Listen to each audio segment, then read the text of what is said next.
Bless the reading of your word, Heavenly Father. Genesis chapter 39. And Joseph was brought down to Egypt, and Potiphar, an officer of Pharaoh, captain of the guard, an Egyptian, bought him of the hands of the Ishmaelites, which had brought him down there. And the Lord was with Joseph, and he was a prosperous man. And he was in the house of his master the Egyptian. And his master saw that the Lord was with him, and that the Lord made all that he did to prosper in his hand. And Joseph found grace in his sight, and he served him. And he made him overseer over his house, and all that he had he put into his hand. And it came to pass, from the time that he had made him overseer in his house, and over all that he had, that the Lord blessed the Egyptian's house for Joseph's sake. And the blessing of the Lord was upon all that he had in the house and in the field.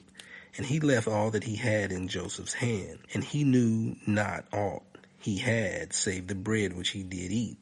And Joseph was a goodly person and well favored. And it came to pass after these things that his master's wife cast her eyes upon Joseph. And she said, Lie with me. But he refused, and said unto his master's wife, Behold, my master wants not what is with me in the house, and he hath committed all that he has to my hand. There is none greater in this house than I.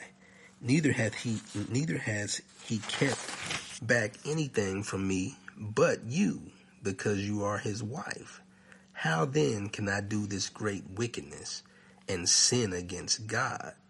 And it came to pass, as she spake to Joseph day by day, that he hearkened not unto her, to lie by her, or to be with her. And it came to pass about this time that Joseph went into the house to do his business, and there was none of the men of the house there within. And she caught him by his garment, saying, Lie with me.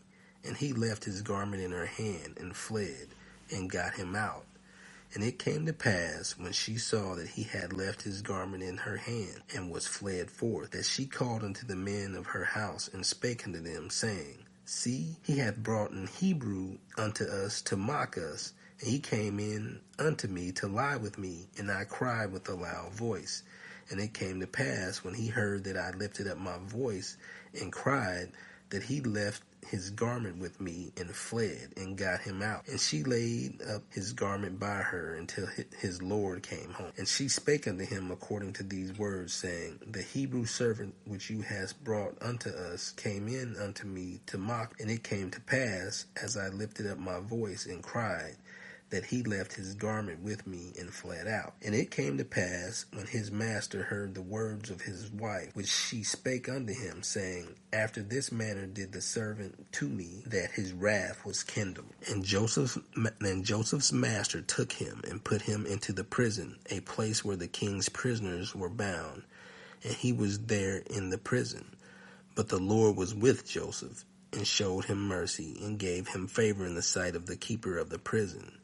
And the keeper of the prison committed to Joseph's hand all the prisoners that were in the prison, and whatsoever they did there, he was the doer of it. The keeper of the prison looked not to anything that was under his hand, because the Lord was with him, and that which he did, the Lord made it to prosper.